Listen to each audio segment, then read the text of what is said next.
estadistika, halos 8% ng mga Pilipino ngayon, lahat nasa edad 25. At may nakilala po kaming 4 sa mga ito na, 25 years old pa lang, mga milyonaryo na. May instant milyonaryo, may milyonaryong nagmana. Meron din namang pinayaman ng kasikatan. At ang isa, sumubsob sa pagkayod bago nahiga sa pera. Kung marami sa atin ay hanggang panaginip na lang talaga ang pagiging milyonaryo, alamin natin ang mga sikreto nila sa likod ng kayamanan. Huwag niyong hahayaan na kahit na sino mang tao, sabihin sa inyo na hindi niyo kayang maging milyonaryo.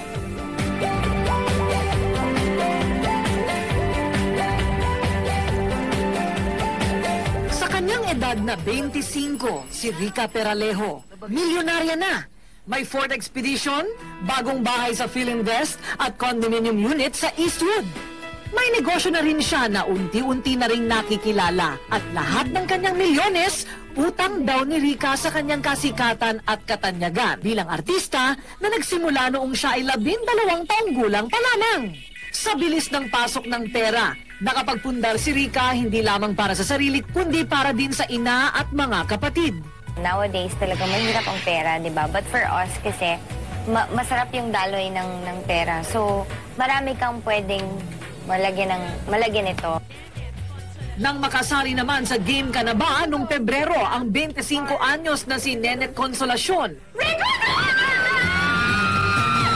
Ilan taong ka ngayon? 25 po. Instant milyonarya. Kung tutuusin ay walang kahirap-hirap na pagyaman lalo pa sa isang matalinong tulad niya. Medicine student si Nenet, kaya't ang plano niya pag nakuha ang tseke, ang magpatayo ng klinika.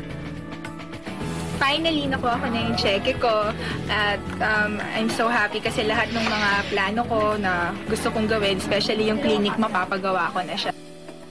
Bukod sa malapalasyong bahay sa Ayala Heights at mga sasakyan, itong si Aldrich Chuatan sa edad na 25, napamanahan na rin ng milyong halagang negosyo ng magulang. Siya na ang nagpapatakbo ng kanilang pagawaan ng mga sofa, foam, muebles at telahan. At kahit bata pa, hindi lang basta napanatili ni Aldrich ang negosyo na noon pa man ay kumikita na ng milyon. Lalo pa niya itong napalago. Sa pamamahala ko right now, sa awa ng Diyos, nagkaroon ako ng 40% growth sa lahat ng business ko. Ang milyones naman ng 25 anyos na si Lloyd Luna, hindi sa mana o swerte nakuha. Lahat ng ito'y pinagtrabahuhan niya.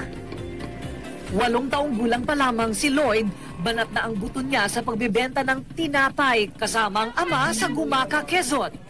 Nang magsekundarya, nadiskubre ni Lloyd ang galing sa pagsulat. Talentong nadala niya hanggang sa pagkolehiyo sa PUP kung saan siya naging presidente ng lahat ng estudyanteng manunulat sa Pilipinas. Sa edad na 22, kabi-kabila na ang racket ni Lloyd. When I worked for the Manila Times, nagsulat na ako doon sa dyaryo. Pinasok ang paggawa ng website at hindi pera ang hiningi niyang bayad mula sa unang kliyente. Kinausap ko yung kaibigan ko sa New Jersey. Sabi ko, gagawa ko kayo ng 2 website. Kailangan ko lang po ng puhunan para ma-run yung mga libro. Wala po ako nakuha ang profit doon sa pinaghirapan ko ng website. Pero meron akong libro na ngayon po ay pumapasok na sa international market. Hanggang Disyembre ng 2005, naimprenta ang pinangarap na libro ni Lloyd, ang Is There a Job Waiting for You? Dahil sa mga papuri ng iba't ibang dyaryo sa libro ni Lloyd, hindi lang ito ang bumenta kung hindi mismong si Lloyd. Gumami ang mga kliyente sa website at nakapagpatayo ng sariling kumpanya, ang Lloyd Luna Communications. Anong sikreto mo? Kung gusto mong maging matagumpay, you need to focus on the positive side of whatever that is happening. At dahil sa negosyo inilalaan ng pera, si Lloyd kahit pa milyonaryo na, sa dating bahay pa rin nakatira. At sa tuwing umaalis ay namamasahe lang siya, nagte-tricycle, nagji-jeep. At kahit naka-Amerikana, nag-MRT. Inspirasyon din ni Lloyd ang kanyang dream board kung tawagin. Lahat ng kanyang gustong makuha sa buhay, dito niya ipinapaskil.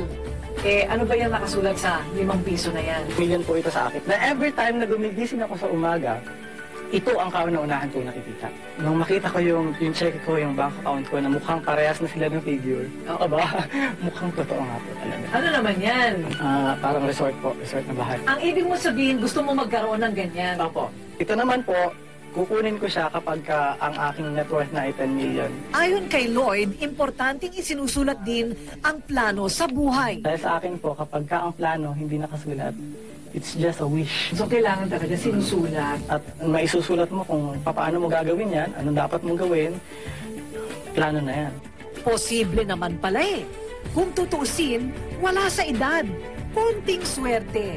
Doblehin ang sipag at tiyaga. Baka nga kahit daw wala ka pang 25, kung gugustuhin, bata ka pa lang, dun ka na.